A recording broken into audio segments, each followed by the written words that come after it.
네, 안 기자, 대통령실 출입하는 정치부 조영민 차장 나와 있습니다.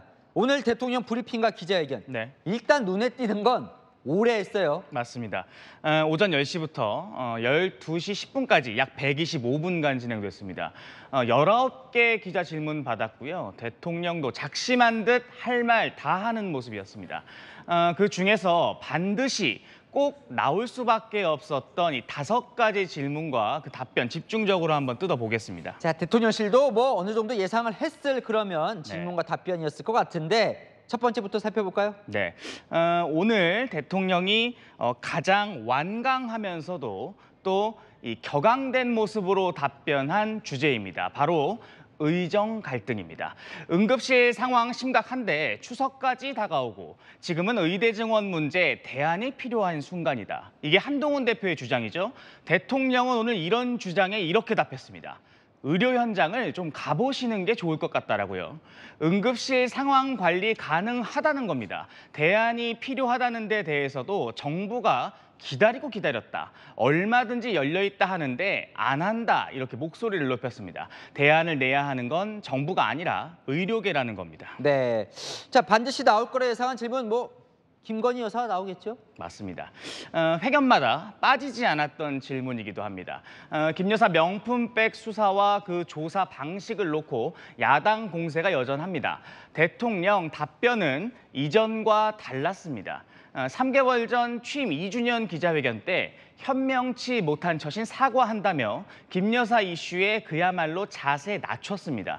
오늘 수사 결과는 말을 아끼면서도 이 제3의 장소에서 조사받은 논란에 대해서만큼은 명확히 말했습니다. 나도 검사 때 전직 영부인 사저 찾아가서 조사했다고요. 알려지지 않았던 자신의 검사 시절 이야기까지 꺼내면서 문제 없다고 명확히 한 겁니다. 그러니까 지난 회견 때보다 좀 달라졌다는 건데 네. 또 달라진 게 있어요? 맞습니다. 최상병 특검 관련 이슈가 바로 그렇습니다. 야당의 특검 수용 압박, 또 한동훈 대표의 제3자 추천안까지 더해지며 그야말로 대통령실이 수세에 몰려있던 이슈입니다. 대통령은 더 강경해졌습니다. 공수처 수사가 미진하면 내가 특검 먼저 요청한다 해서 외압이 없었다는 게 국회에서 드러난 거 아니냐 이렇게요. 수사도 잘 되고 있다고 했습니다. 야당은 물론 한 대표의 제3자 추천안까지 안 받는다는 뜻 명확히 한 거죠. 김 여사 이슈도 최상병 건도 이제는 수세적일 필요가 없다는 기류가 용산 내부에 있습니다. 그러니까요. 지금 이슈마다 얘기를 하다 보면 한동훈 대표 얘기가 빠지질 않는데 네. 직접 한동훈 대표의 관계 요즘 갈등이 있다고 많이 나오는데 그거 질문 나왔겠죠? 맞습니다. 당대표 이후에도 이 살얼음판 같은 한동훈 대표와의 관계 꼭 나올 질문이었습니다. 한 대표와 소통 괜찮냐? 기자가 물었고 대통령도 답을 했습니다. 당정 관계 전혀 문제 없다고요. 그런데 이 질문을 한 기자의 주어가 한동훈인 반면 대통령의 답변에서는 한동훈이라는 세 글자를 찾아볼 수가 없었습니다. 정부, 여당, 당정, 우리 당 의원들 이런 주어들로 답했거든요.